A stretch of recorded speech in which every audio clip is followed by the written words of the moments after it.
कोटा में एसीबी ने सांगोद थाने के कांस्टेबल दिनेश मीणा और उसके साले मोहित मीणा को रिश्वत लेते हुए ट्रैप किया, जिसमें कांस्टेबल दिनेश को गिरफ्तार कर लिया गया। वहीं मोहित रिश्वत के पैसे लेकर मौके से फरार हो गया। गिरफ्तार कांस्टेबल ने एसएचओ जयराम के लिए रिश्वत लेने की बात कबूल की है, जिसके बाद से 3 दिन से पुलिस एसएचओ जयराम और मोहित की तलाश में जुटी है।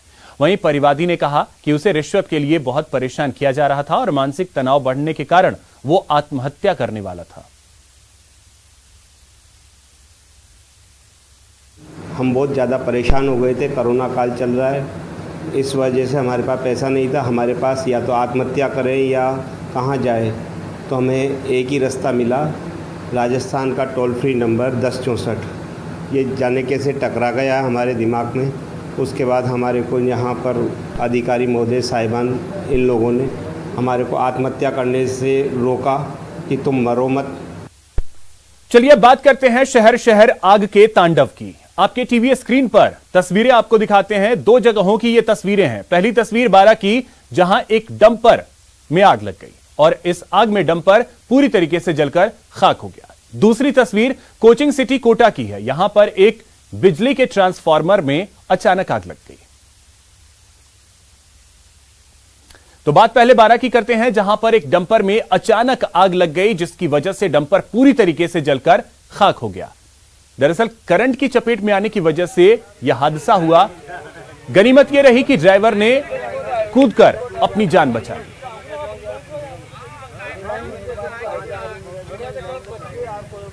वहीं बात कोटा की करते हैं। यहां पर अचानक से एक ट्रांसफार्मर में आग लग गई, जिसकी वजह से ट्रांसफार्मर धू-धू कर जल उठा। 3 दमकल की गाड़ियां मौके पर बुलाई गई। आग पर काबू पाया जा सका।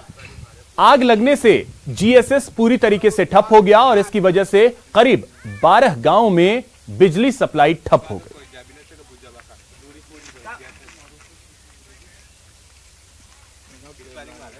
तो ये तस्वीरें आप देख सकते हैं। आग की उठती लपटें और धुएं का गुबार जिस तरीके से उठ रहा है, आप अंदाजा लगा सकते हैं कि कितना बड़ा हादसा यहां हो सकता था। लेकिन सिर्फ इस ट्रांसफार्मर में आग लगी और आग पर काबू पा लिया गया वक्त रहते हुए। अन्यथा यहां जीएसएस में आग लगी थी, जिसकी वजह से और भी ज्यादा नुकसान हो सकता था। लेकिन 3 दमकल की गाड़ियों ने आग पर वक्त रहते काबू पा लिया। अब बात पानी की बर्बादी की, जिससे जलदाय विभाग लापरवाह बना हुआ है और रोजाना हजारों लीटर पानी वेस्ट हो रहा है। सिर्फ जलदाय विभाग को छोड़कर शायद ही मरुधरा में कोई ऐसा होगा जो पानी के महत्व को नहीं समझता होगा। आए दिन पेयजल के लिए प्रदर्शन भी इस बात की तस्दीक करते रहते हैं। जलदाय विभाग पेयजल की समस्या को दूर करने में भले ही नाकाम है, लेकिन पानी की बर्बादी में जलदाय विभाग का कोई मुकाबला नहीं है। झुंझुनू के खेतड़ी इलाके की ये तस्वीर इस दावे को सही साबित कर रही है। खेतड़ी के पहाड़ी इलाकों में लोग एक एक बूंद पानी के लिए तरस रहे हैं। हालत ये है कि इस इलाके के लोगों को सप्लाई का पानी 3-3 दिनों में मिल पाता है। लेकिन जलदाय विभाग की मुस्तैदी देखिए कि लोगों के घरों में पानी पहुँचे या नहीं पहुँचे, बर्बाद जरूर होना चाहिए। तभी तो कुंभाराम जल योजना की लीक हो रही पाइपलाइन को सुधारने में विभाग कोई दिलचस्पी नहीं दिखा रहा है।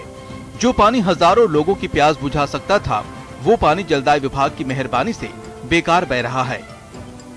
पिछले 5-7 दिन से बहुत ही ज्यादा पानी बह रहा है। जो लाइन पाइप फूटी हुई है उस पे कोई ध्यान नहीं दे रहा है। गर्मी का टाइम है, इसमें तो एक पानी की बूंद बूंद कीमती है। और जलदाय विभाग से मैं निवेदन करना चाहूँगा, वहाँ पे जाके जो पानी की पाइपलाइन टूटी हुई है उसको देखे। कुंभाराम नहर परियोजना में नानू वाली बावड़ी ग्राम पंचायत में सला की माता मंदिर के पास राइजिंग लाइन में कई दिनों से हजारों लीटर पानी व्यर्थ बह रहा है। तो मेरा कुंभाराम नहर परियोजना के अधिकारियों से निवेदन है कि आप इसे जल्द से जल्द दुरुस्त करवाएं, क्योंकि कहीं पर तो व्यर्थ पानी बह रहा है और कहीं पे पानी पीने को ही नहीं मिल रहा है। अब बात करते हैं मुश्किल में सांड की जिंदगी की, जिसका रेस्क्यू गांव वालों ने किया। नहर में गिरे सांड की जान मुश्किल में थी। उसने खुद को बचाने के लिए तमाम ताकत झोंक डाली, लेकिन कोई चारा नजर नहीं आ रहा था।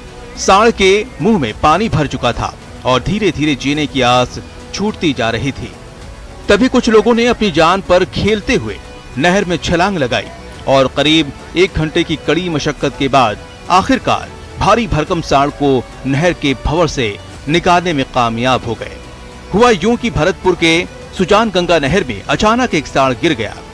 लोगों ने जब सांड को नहर में गिरा देखा तो नगर निगम की टीम के साथ साथ पुलिस को भी सूचना दी, लेकिन 1 घंटे बीत जाने के बाद भी मौके पर रेस्क्यू टीम नहीं पहुंची।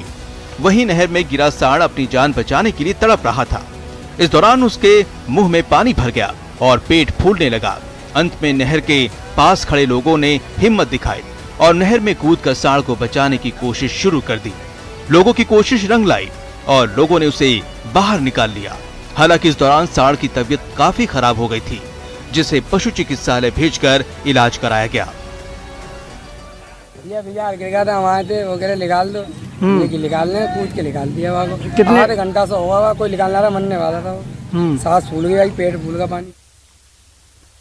जालोर में डूंगरी की पहाड़ी में अवैध खनन लगातार जारी है। सवाल यह है कि प्रशासन ने अब तक क्या कार्रवाई की? क्या माफियाओं में प्रशासन का खौफ खत्म हो गया है? यह खूबसूरत शॉट किसी पहाड़ पर छाई धुंध का नहीं है। असलियत ये है जालोर जिले के चीतलवाना उपखंड क्षेत्र के डूंगरी गांव की पहाड़ी। यहाँ पिछले 1 साल से अवैध खनन चल रहा है। ग्रामीणों का आरोप है कि प्रशासन जानबूझकर मूक बधिर बना हुआ है और खनन माफियाओं पर कोई कार्रवाई नहीं हो रही। तहसील लालजी डूंगरी के अंदर अवैध खनन चल रहा है। इसके बारे में चित्रवाना सरवाना पुलिस को सूचना दी, इसकी कोई कार्रवाई नहीं हुई।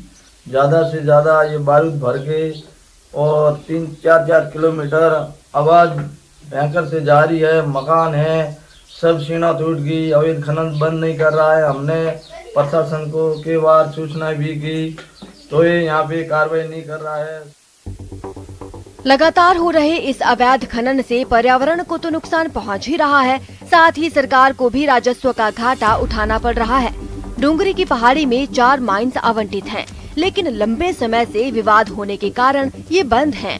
ऐसे में पहाड़ी के आसपास जिन लोगों के खेत हैं, वो कंप्रेशर मशीनें लगाकर धड़ल्ले से खनन कर रहे हैं। हर दिन 150 से 200 ट्रॉली पत्थर तोड़कर बेचा जा रहा है। आरोप है कि खनिज विभाग के अधिकारियों को सब मालूम है, बावजूद इसके कार्रवाई नहीं हो रही। ग्रामीण सरवाना पुलिस की कार्य प्रणाली पर सवाल उठा रहे हैं। कई बार शिकायत की गई, लेकिन कार्रवाई नहीं हुई।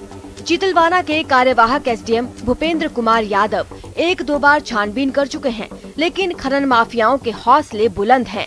वो लगातार डूंगरी की पहाड़ी को खोखला कर रहे हैं। जालोर से न्यूज़ 18 राजस्थान के लिए श्याम बिश्नोई की रिपोर्ट। अब बात माइनिंग की आड़ में कब्जे के खेल की। चित्तौड़गढ़ में कैसे कई कंपनियां गोचर की जमीन पर कब्जा करने में जुटी हुई हैं, देखिए रिपोर्ट।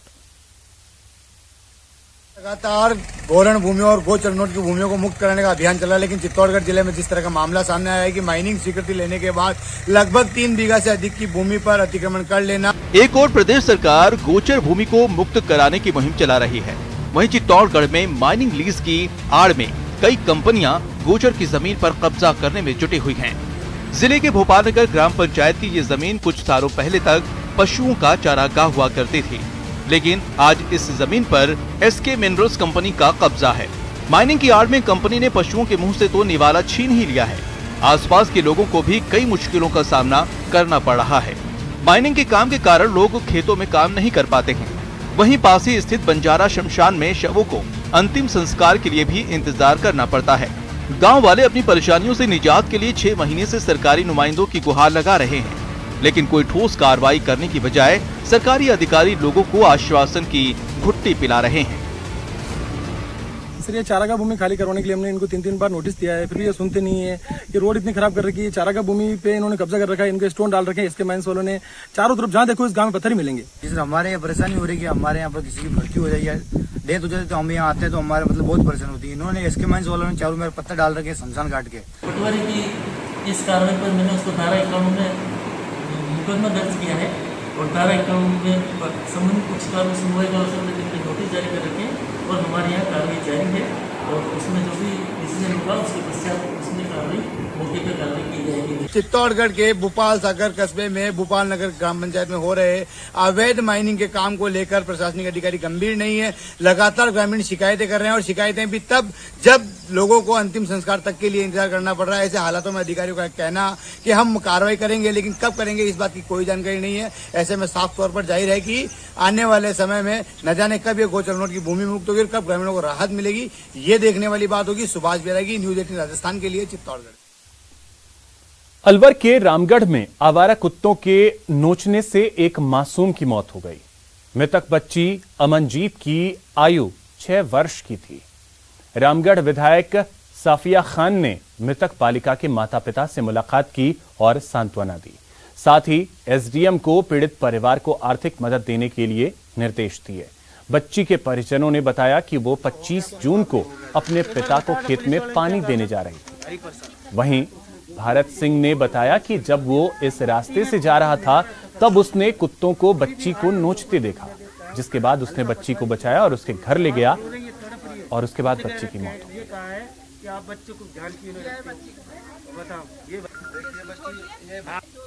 बच्चों पे अटैक कर रहे हैं। जून का महीना है, कुत्तों में भी गर्मी ज्यादा होती है, वो पागल से हो जाते हैं। तो यहाँ पटवारी से बात होगी, सरपंच से बात होगी, हम इनसे कह दिए सभी कुत्तों को यहाँ से हटाना पड़ेगा, क्योंकि ये ग्राम पंचायत का अधिकार है। शहरों में तो नगर निगम कुत्ते पकड़ के ले जाता है। तो सरपंच साहब कह दिया वो सारे कुत्ते यहाँ से हटा देंगे ताकि आइंदा ऐसी घटना यहाँ ना होने पाए। बहुत ही दुखद बात है कि 6 साल की बच्ची मतलब कुत्तों ने उसको मार डाला। इससे घटिया तो कुछ हो नहीं सकती है। मुझे लगता है प्रशासन को इस पे कार्रवाई करनी चाहिए। अनलॉक होने के बाद मरुधरा की खूबसूरती निहारने के लिए सेलिब्रिटीज भी आने लगी हैं। देखिए रिपोर्ट।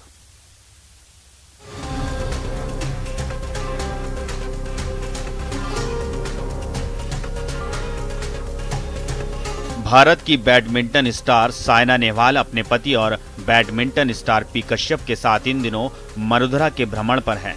दोनों पति पत्नी कई पर्यटक स्थलों की सैर करते हुए दौसा आए, जहां उन्होंने आभानेरी की चांद बावड़ी का दीदार किया।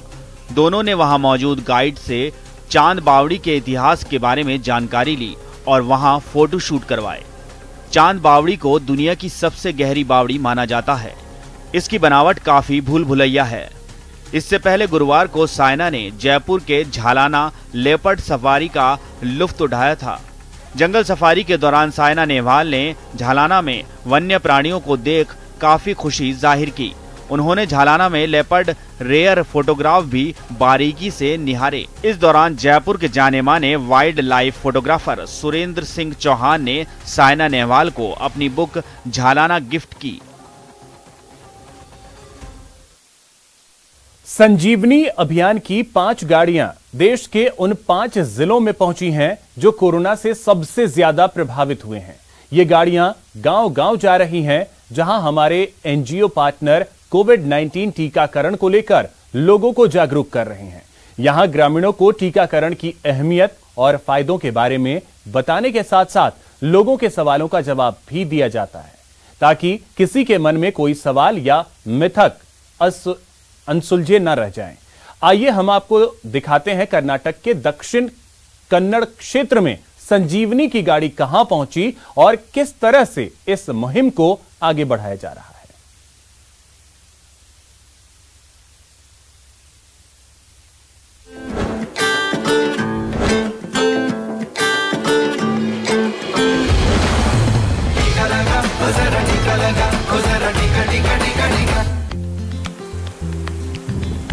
दक्षिण पश्चिमी मानसून की पहली बारिश हो, चाहे बरसात हो या फिर धुंध, संजीवनी की गाड़ी के पास रुकने की फुर्सत कहां।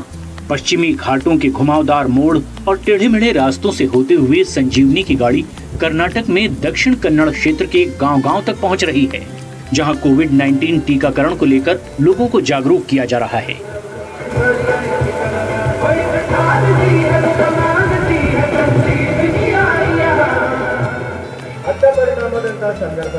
बेलथंगाड़ी तहसील के चारमढ़ी गांव में हमारी टीम ने गांव के लोगों को टीकाकरण से जुड़ी जानकारी दी और इसके लिए ऑनलाइन रजिस्ट्रेशन का तरीका भी बताया।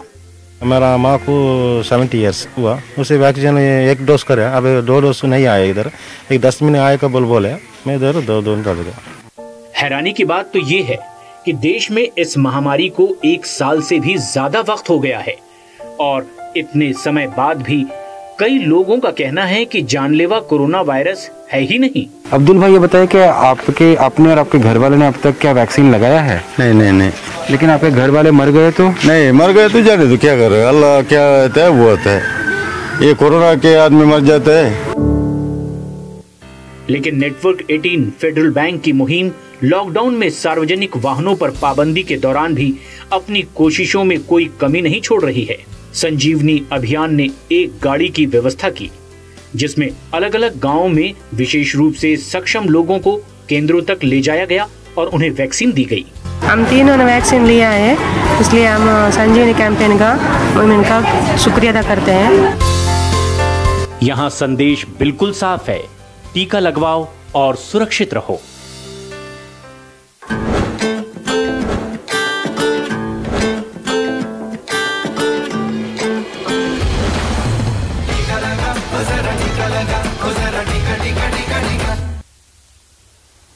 फिलहाल इतना ही, नमस्कार।